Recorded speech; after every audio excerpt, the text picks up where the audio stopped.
Okay, so we're live. Okay. Okay, so we just need to go over that paper then, I believe, correct?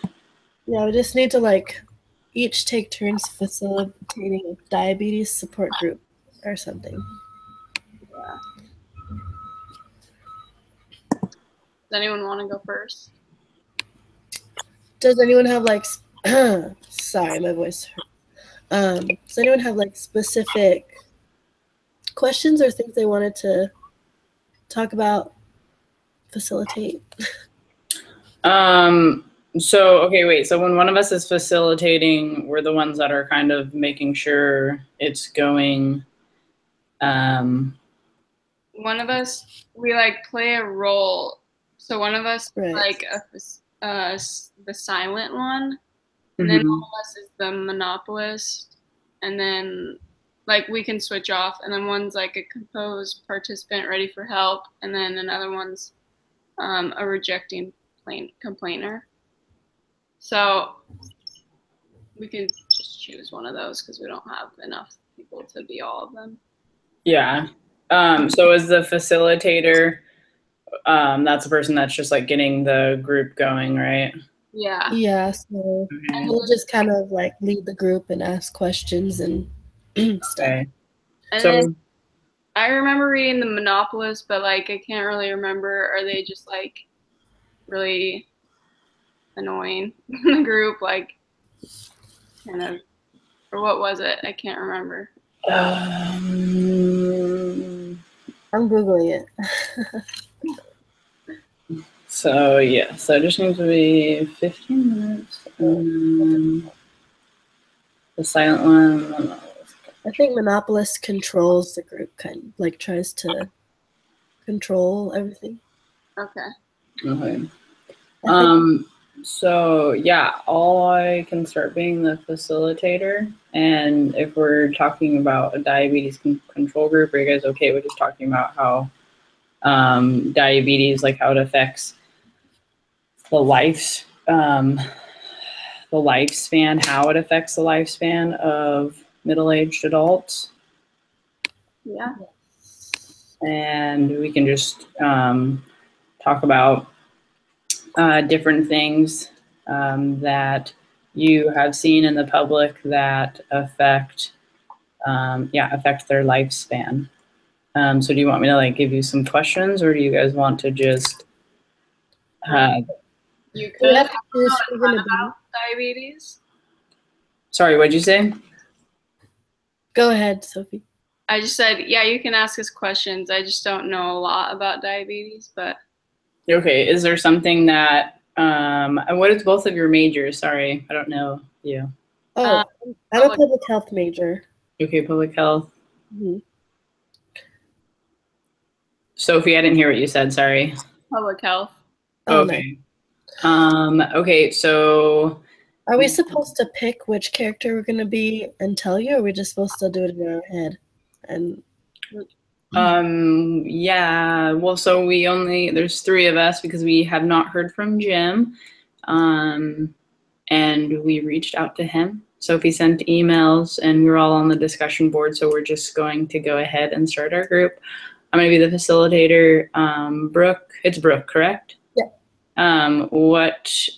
I would just pick one. So I'll be the silent one since my throat hurt. Okay, good. And then Sophie, you have to talk at least. Composed participant. I'll be participating and ready for help. Okay, great. Thank you. Okay, and so Sophie, you live in California. Brooke, where do you live? I'm currently in Rexburg. Okay, in Rexburg. So is there a public health issue that stands out in your communities that you live in right now that you're more familiar talking about?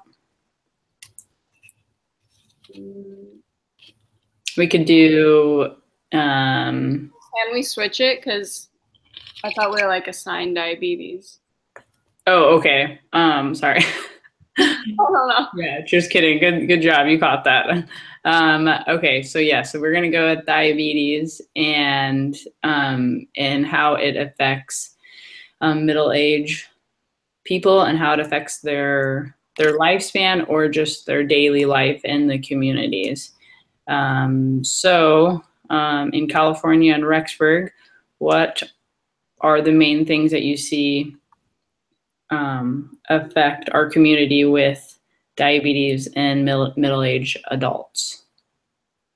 I think a big one is people work or busy, so they don't have like time to exercise.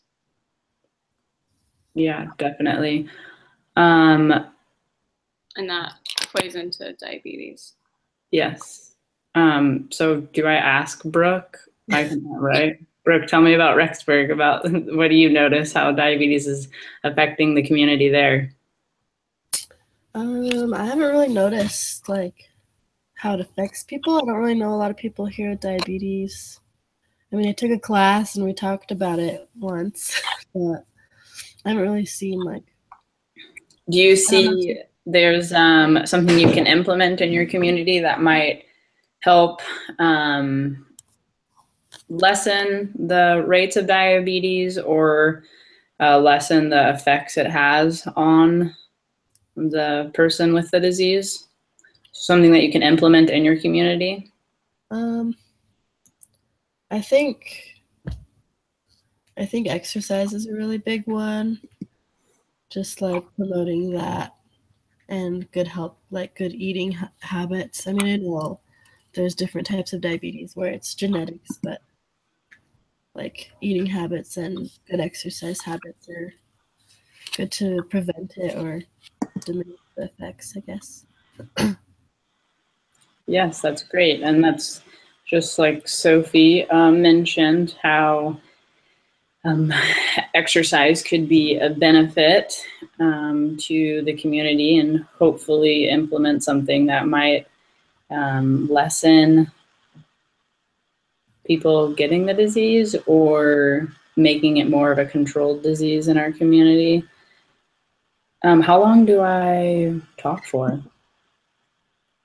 How long do you facilitate? Yeah, because it's a 15-minute meeting. And so is it just this meeting or are we having? Oh, you facilitate for 15 minutes. We each Okay. Wait, sorry, what? I cut you off. So every student facilitates for 15 minutes. Oh, okay. So we're on here. Okay, I'm done. Okay, great. Tell me your basic knowledge of diabetes.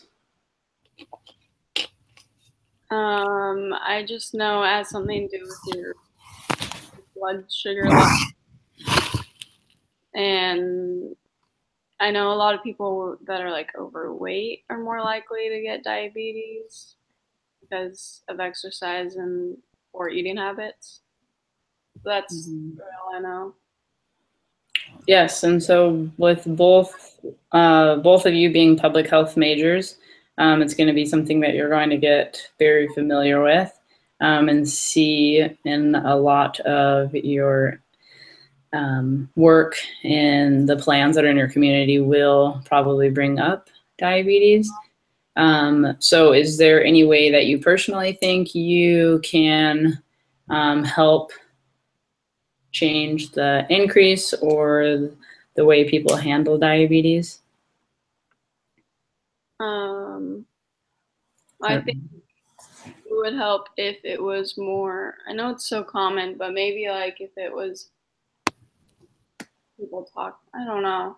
Like I know and hear about it, but I don't know like why or, like really the details. So maybe if people were more informed, it would, I don't know. Yeah, no, I think that's great. That's where it's at, is education, because one of the biggest issues is people not understanding what they need to do to correct the disease. You're not necessarily going to be able to get rid of it, but being able to make it more sustainable while you're alive is going to come from implementing education plans in the community.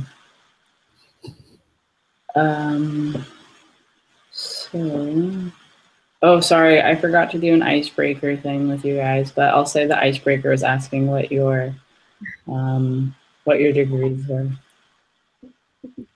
Okay. So the next facilitator can remember that. Brooke, are you in public health? Yes. Yeah, I've got 1 year left. Awesome. What is are you public health, promotion, and education, or? Me? Yeah, yes. Yeah, it's public health with an emphasis in health science. Oh, okay, awesome. Yeah. So if you're an emphasis in health science, what is your guys' focus? I'm focusing on like occupational therapy. Occupational therapy, okay. How do you think occupational therapy could possibly benefit somebody with diabetes? That's a good question. I think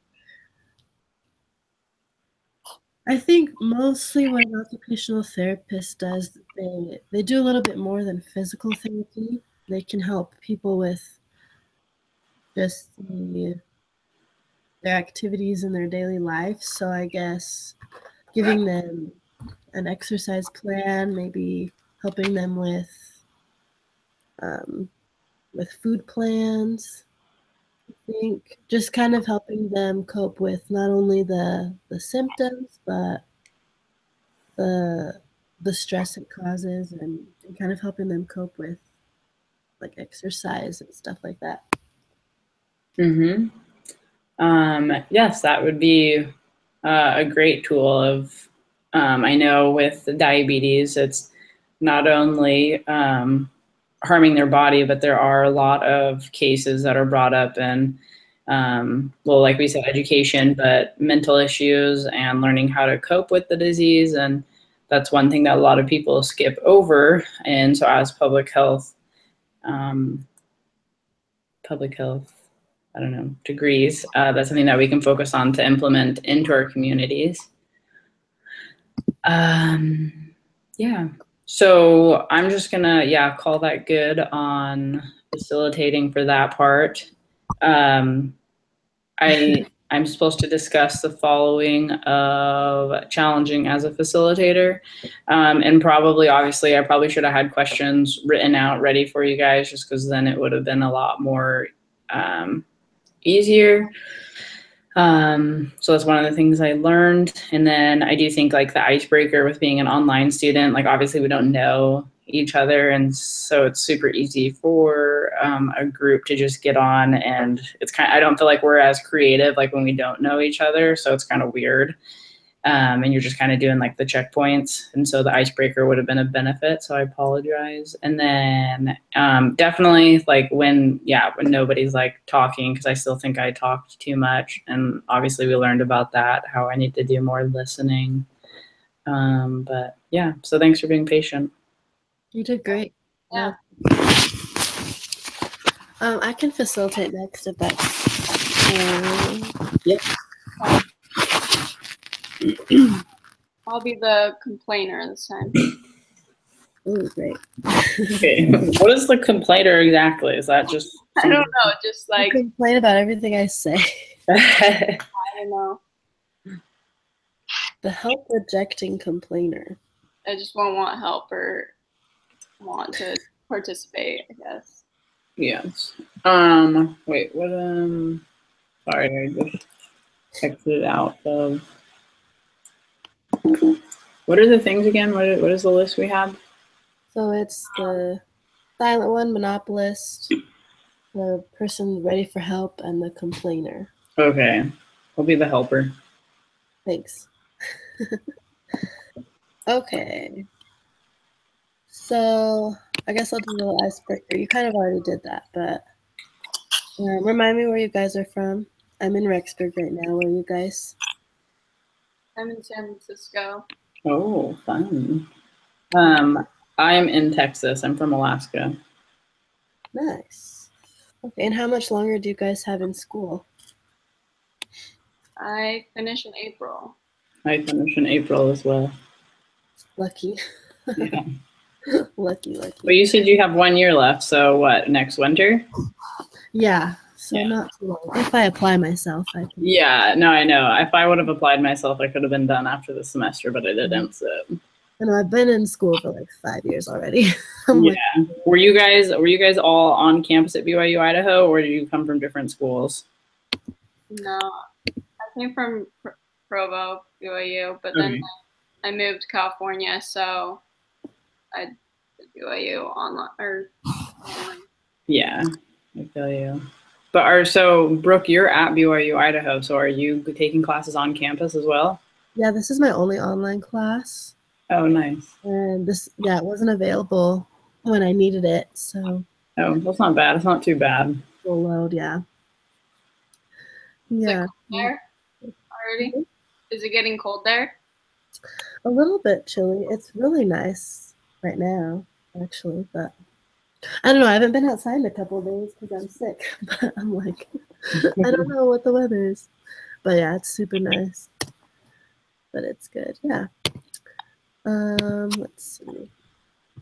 Okay, so I guess I'll try not to ask the same questions that Madeline asked, but I was wondering if you guys knew anyone personally who has diabetes, maybe like a family member or a friend. Maybe you've seen how it's affected their lives. I don't really know anyone, and I think that's a big reason why I don't know that much about it. I feel like if I knew someone that had it that was close to me, I'd know a lot more about it. But Yeah, I grew up around somebody who's had it. She got diagnosed when she was 8, so that's kind of how I know like a little bit, but I just knew the basics. But my other class I'm taking right now, we're doing a research project on it. So like last week, I honestly just learned like a ton of things on how it's like affecting the lifespan and how, the mental issue. And that's like what I watch my friend is how she's LDS, but she comes from kind of like a broken family, and just like the coping methods their family never got down. And like she's a single mom, and she is, how old are we? We're 25. She's 25 and, in the hospital in and out all the time because she has like the basic knowledge of like, giving herself insulin, when your blood sugar is high, when your blood sugar is low, things like that. But she doesn't have the basic knowledge, I would say, of like listening to your body, basic food groups. She's like, lives in California, so just, like a lot of fast life.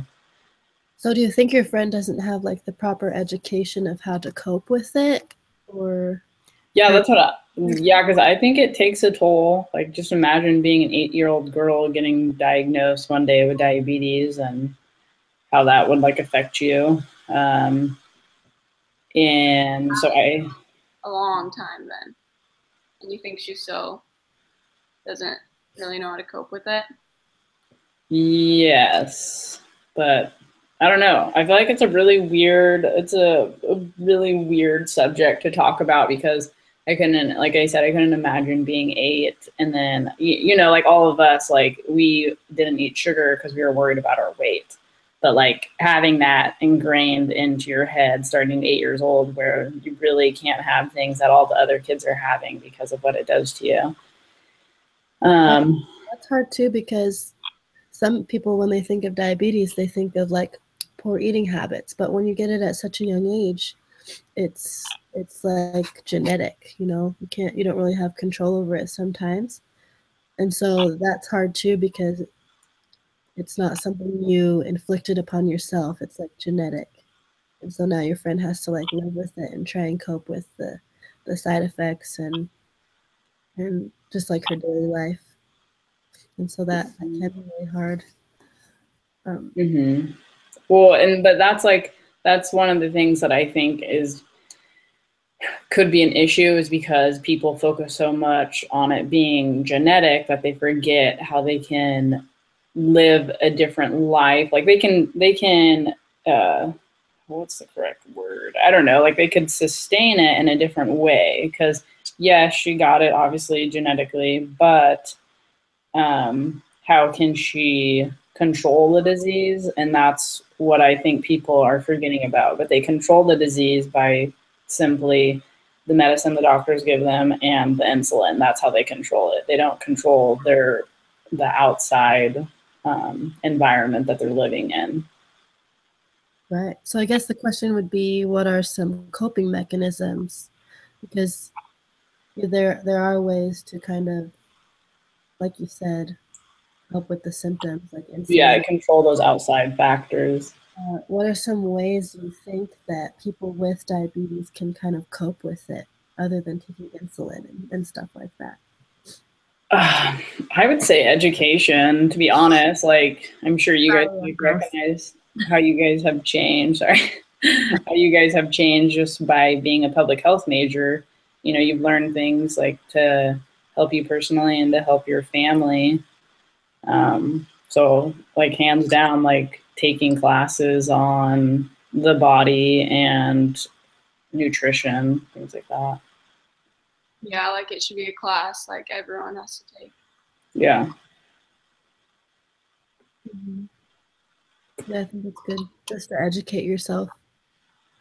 And how do you think it like affects not only the individual, of course, we kind of talked about that, but how do you think it affects like family and friends and loved ones of those who have diabetes? Because I have like my grandma, she has diabetes, and I mean, it doesn't really, I mean, all we have to do is just kind of make sure she like takes her insulin and stuff. But I'm just curious as to what you guys think of how it affects like family and loved ones and everything. I think it affects them quite a bit. Like if you're super close to them and with them like on a daily basis. Like I have a friend that has like a health condition and he like went like vegan and everything to like help his symptoms. And his like wife did it with him. So then like it changed her whole life too. So yeah. Yeah. Well, that's something that we're focusing on my class right now is, well, that was like one of the things is how it affects like the families around them. And that's something that's another thing that I just would never think about with diabetes, you know, because we look at diabetes and we're like, okay, they have high blood sugar, whatever, they're going to be able to control it. But there's so many little things that affect them. Like when I think of like a disease affecting a family, I think of like cancer, you know, just how that, like you watch that just rip apart families just because it's hard and it's sad. But diabetes, it's insane because certain cases, like they're not taking care of themselves, or when their blood sugar drops really fast or it drops really low, or I think like even when it gets high, they'll get bad anxiety or it's like their anger. And like, hopefully my friend never watches this YouTube video. But yeah, like it's like you'll see it. And you know, she has a little girl, and so I've been with them, and it's crazy. Like I'm like, oh my gosh, you know, but I can tell right away. It's like, okay, yeah, you're low. And she'll like get shaky. And then just growing up with her, her parents would, like when she was younger, they'd have to come in her room and wake her up to give her insulin or to just check her blood levels. And so I'm like, that's just an added thing on to parents to have to like go check on your kid to make sure that they're not, like, I don't necessarily think like she could, well, she technically could have died during the night, but you have to check on them to make sure their blood glucose level, I don't know, is that the correct? Yeah. They're like so little, it becomes like the parents' job to take care of it. So yeah. And then to have to constantly tell your kids no, like you can't have that, like that would be annoying. Yeah, it would affect, I guess, like siblings too, if like they were young, because you don't want to be the mom that like lets like all the other siblings have like a treat but not one, you know. So well, and then like all the attention that one person in the family gets, like, you know, because they're sick obviously, and so they're gonna hands down get more attention just because. Yeah, and I think for little kids too, when they have to wear that like little pack, you know, on their side, I think that just takes an emotional toll as well, because that separates them from normal children. And Yeah, that is. It's funny how it stands out. Yeah. yeah. I always stare every time I see one. I'm like, oh, that's interesting. Yeah. Ooh, it really is. It's like a big, like it's the word on your forehead. I have diabetes, you know. Yeah, that's true. That's funny. It can take a real emotional toll in that way as well. Not only physically, but people are constantly seeing that, and I mean, people may not be judging you for that, but they're looking and you, it's kind of like makes you self-conscious. So I think that would be really hard to cope with just day to day living like that. Okay. I'm trying to think of other questions. Anything else to add? Do you guys have any thoughts on like coping mechanisms or maybe any complications you can think of that someone with diabetes would go through? Or any side effects that could be hard? I think we mentioned a lot, like one of the side effects, like their anger, Mm-hmm. and then just, yeah, the mental. Sorry, what did you say? I cut you off. I just said their confidence, like we talked about that, how they might have low self-confidence. Okay. So how can we maybe like help people in the community, since we kind of have an idea of maybe how they have to deal with it emotionally and mentally? How could we help the diabetic community in that way? Do you think there's any way we could help? For sure. Like I know they have camps and everything, and the parents can go to the camps. And also, yeah, that's the other thing. They do have like camps or like things that family members can actually go, because that's one of the like new programs that they're trying to implement, is saying like if it's not just sending that person with the disease to learn, they want the entire family to understand. Because I think like as a kid, like even if like you're in high school, if you understand it, like I feel like I'm a little bit more educated now, where I'm like, I shouldn't have been eating bad food around her. Like there was no point, because like I shouldn't have been having it, she shouldn't have been having it. And so I think when you understand that, like I honestly thought like when I was 12 hanging out with her, that it's like a controlled thing. As long as she takes her insulin, that's fine. But a lot of it had to do with, our lifestyle choices. And so if the people around you educate themselves, and I think that's a way of like showing that you love that person too, that's going to help them. But like most of the cases you see people with diabetes, you can go into their house and you're like pretty surprised of how the family eats, of like, why would they do this? Yeah. Yeah. Yeah, I think that's a really good point. I really like that idea, and it would help the family and just the whole community kind of gain a better education so they know how to help their loved ones. I think that's good. Anything else to add? Well, you did a good job of facilitating. But I like, just like you kind of like having us get to know each other a little bit more, just like from us first starting when I was a facilitator till now, you can see like we're all more comfortable with talking, and so it's interesting.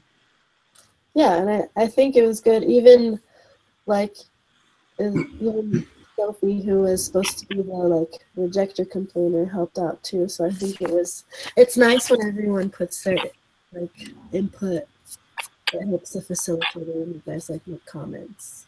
Because you could tell at one point I was like, I don't I forgot I was playing the complainer, and then like I remembered a minute ago, and I was like, oh, that was. Yeah, I was gonna say, I was like, I'm pretty sure Sophie didn't complain at all.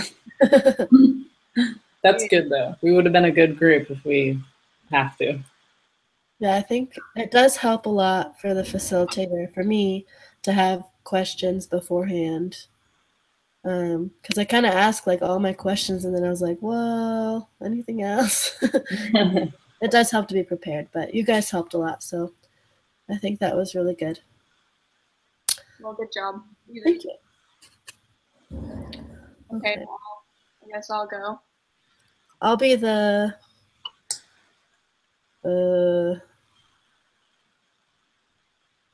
There's like that can be the silent one again. No, I'm just kidding.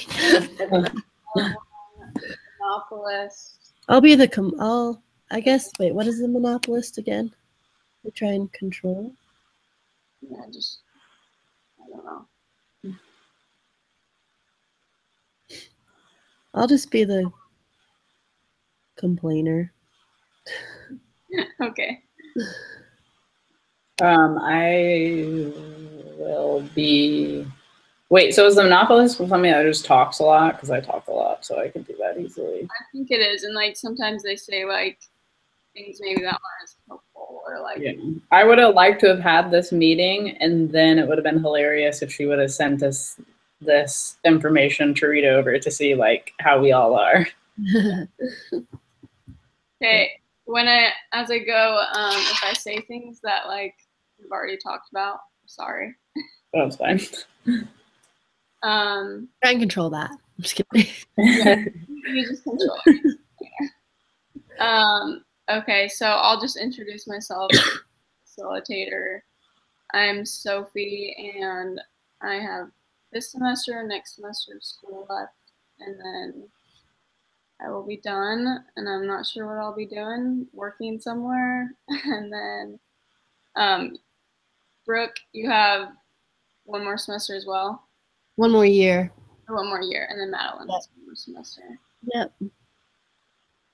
Well, do you guys have like plans for after you graduate? I don't know. My husband plays college football here, and so we're very involved in the community here. And we've only lived here though for like 5 months, and so it's very new. So that's like kind of the issue. I coach CrossFit, so I'm kind of involved in like the public health, like. Yeah. But my last classes have definitely helped me kind of like open up. And I don't know why, but I have this weird thing where I really want to work with the Boys and Girls Club or the YMCA. But I think hands down, I'm going to have to go get a master's. And so I'm looking at schools like for that. But I'm not a very good student, so we'll see. Me neither. So I'd like to be done with school like yesterday. Yeah.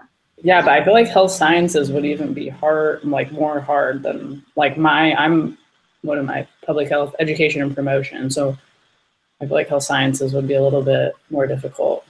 Yeah.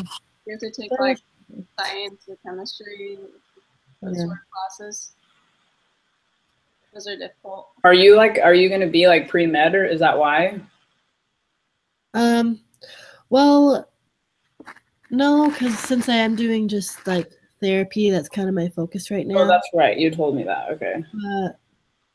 I don't know. I didn't really think it would make a big difference if I changed it or not, because there's so many emphases Mm-hmm. you can go into and still be a therapist. And so I think it's kind of a hassle to try and change your major and your emphasis. I'm just going to start with this one and see where I go. I don't know. I feel like a lot of people that do public health are going to like medical school or the medical route. Yeah, it makes it sound really prestigious. Yeah. I'm like, no, that's not my plan. What are your plans? Because San Francisco, that'd be a fun place to be. Yeah, I really have like no idea. Like, I've thought about being like a health educator, but I feel like you have to have lots of experience in that to like, I don't know. Not necessarily. I think you have to find like what you want to teach, because it could be anywhere. I was introduced to the Boys and Girls Club through one of the football coaches, and I don't really know what she is, but she's a girl, and she worked for the Boys and Girls Club, and then she went and got a master's after that. But you can do anything from like working at camps to working in communities, like educating business on like healthy lifestyle skills. Have you taken, I'm trying to think, what class am I in right now? 374. Yeah. Yeah. So that's the one that you're going to be learning about, how things can be like sustained and how, right? Yeah. And because that's what everything I've been learning like this past like couple weeks is kind of opened up to like what's going on in Texas. Yeah. Lots of education, just like in random things. I was like, oh, that's kind of interesting. It's helpful. I'm like, oh, I didn't know that. Yeah. Oh, that's a good class. It's actually kind of like one of my harder classes. Is that how you feel? Yeah, this semester is kicking my butt. Yeah. I feel the same way. Okay, so I guess we're talking about diabetes. So I'm just trying to think. So the three things that like I researched a little bit about diabetes is exercise and food and stress are the big like three things that like affect your blood sugar levels. So I want to talk about, since we talked a lot about like exercise and food, maybe we can talk about stress and like what sort of things stress you out and like what maybe you do when you're stressed. I don't know, to help you feel better, relaxed. So you said what things stress us out and what sort of things stress you out, and then like what things do you do to help you feel relaxed? I'm the one that's supposed to talk a lot. Good. So yes, I think like period our environment. We live now in an environment where it's fast paced. We're expected to have our life together. We're supposed to like look a certain way. We don't walk out of the house anymore with like you have your makeup on. Everybody asks you if you have a bachelor's, and then if you have your bachelor's, are you getting a master's or are you pregnant? Like in the Mormon world, at least. And so we have like all these stressors of how we're supposed to act, supposed to be great at cooking. And then school stresses us all out. And so I think our community, we're creating these stresses from the pressure and ways for me personally, but everybody's different, is definitely working out. Mine's having a schedule and having goals, because like right now, I'm sure you guys can all understand school is insane, and then being online is insane. But if I have like the little daily goals, like I'm just certain weird things, like even if I read a tiny bit out of the Book of Mormon, but just having those like routine things of like waking up, praying, reading a little bit, spiritualness, and then like having those little checkpoints, that helps me control my stress. And then eating good. When I start eating really bad, I don't know if it's more of like a mental thing. I feel bad about myself, but it stresses me out. So trying to eat good, and then getting to the gym every day. Yeah. That's interesting. You mentioned like a schedule, because when I just read about diabetes like for a minute before we started this, is like something like what I read is it said like a schedule helps, like a sleep schedule specifically, like making sure you get enough sleep every night, because I guess if you get like less than like 6 hours of sleep or something, your like glucose levels or something rise, something like that, that leads to diabetes. So like a schedule and like doing the same thing over every day. So what do you think, Brooke? Is there ways that help you when you're stressed? Things that help you when you're stressed? Help me like cope with stress? Yeah. Yeah, I guess like listening to music helps me cope, and just like talking out my problems and my stresses with friends and family. Sometimes it's good just to have like a listening ear, someone who can kind of talk it out with me. I think that's what helps me a lot. Yeah. Just talk it out.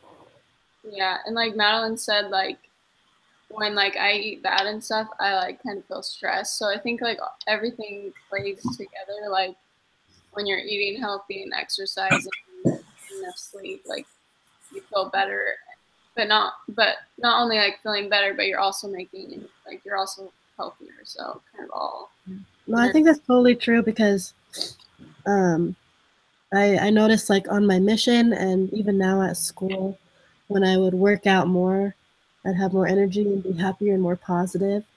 And if I go like a week or two without exercising or without taking care of my body, it takes a toll on me mentally. So I really noticed that a lot. Yeah, well, and that's like what I like. I know I kind of like rambled on, but I was just reading this thing. Well, no, okay. So in my 374 class, I'm focusing on how like the work, how like obesity is on the rise, and my focus is our work. What do you call it? Like our workforce, because we have people on that 8-hour schedule, or it's 8 to 12 hours every day, and then you come home and you're either taking classes at night. Most of us have church callings, or you got kids, or you just got like the normal community stuff.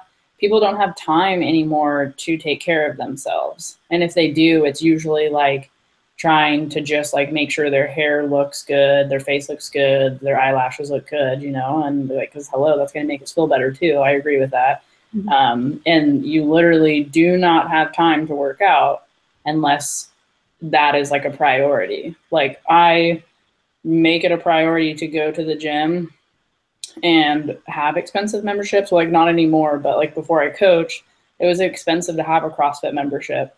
But that was a sacrifice that like me and my husband, we said, because mentally it helps me be a better person. And so I would, you know, I like didn't have like the money, you know, to go buy clothes every month, or to just like do what I wanted to be like a cuter feeling girl. But our society is making it impossible to live that healthier lifestyle because we go so fast. And so if our workforce would, or if like our community would kind of get on the bandwagon, and like, I think it would be great if we changed the workforce of either like starting later in the day so people had time to work out, or cutting the hours down. Or I would like be all over, you know, like what the doctors do. They'll do like the 3 12-hour shifts, or yeah, I think that's what it is. It's like 3 12-hour shifts. I'm like, I would rather do that. And then you have, you know, a couple more days rather than just like Saturday and Sunday to recover, to work out, to meal prep. And not even like meal prep, just have like a couple of days where you can eat at home rather than having to eat out because your work's taking over. And so like that toll is why obesity and diabetes, like obviously when we get fat, obesity is going to increase. I mean, when we get fat, diabetes is going to increase because of the obesity. And so those stressors can be fixed technically, but we just won't do it because it's supply and demand with what's going on. Yeah.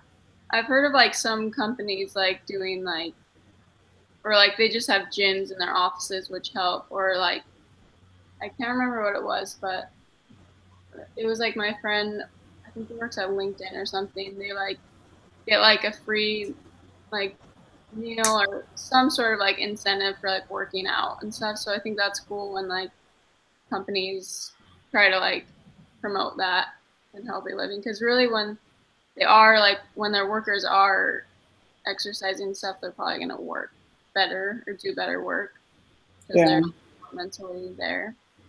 But yeah, I agree, because people like just work a lot of hours, like 8 hours a day or 9 or whatever, and then they come home, they eat dinner, they have like extra stuff, like you said, like or church callings or something. So it's like really like if you don't make it a priority, it doesn't really happen. Like you said, Madeline. But yeah, so it's like you really have to make stress like increases the effects of diabetes, or like the side effects. Yeah, does stress increase? Like if you're more stressed, does it like make your diabetes more? Yeah, well, because stress all around, like when your cortisol is up, it's harder for you to lose weight. That's like when you put on weight. And I don't know, I need to learn like the scientific facts why, but stress raises your cortisol. Cortisol keeps fat and creates fat. And so diabetics, like I'm sure I've never taken my blood sugar of like when I'm stressed, but it has to. Blood sugar rises, like stress rises, blood sugar has to rise.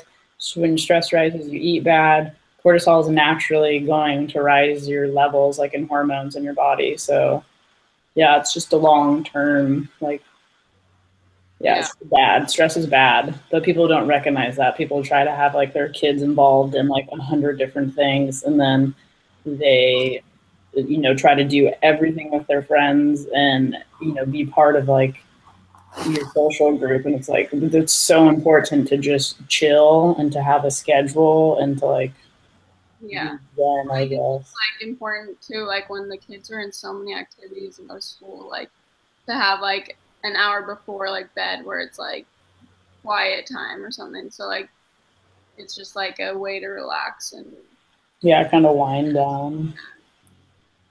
And even for parents.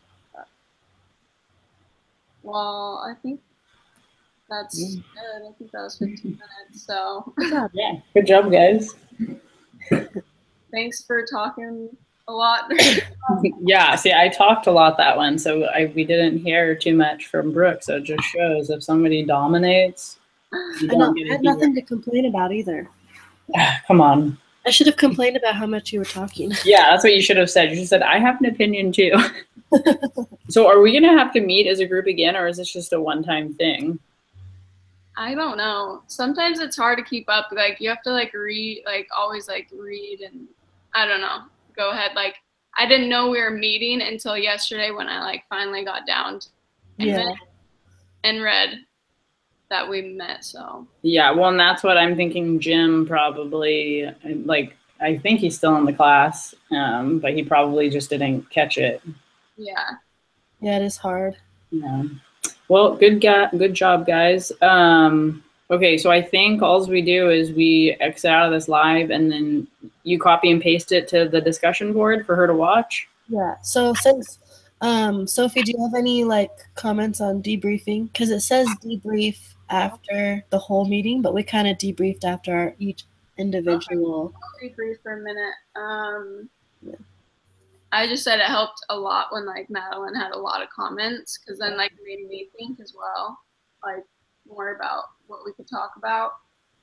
And it's nice to like hear your guys' comments and stuff, because then I get more insight into like lives and what it's like for other people, because I don't know diabetes that much, and no one in my family has diabetes, so I don't really know. But yeah, I think that's the main thing that I wanted to say is you guys helped a lot. Nice. And, yeah. Cool. Well, I'm going to stop the broadcast and see if that works. Okay. Let's see.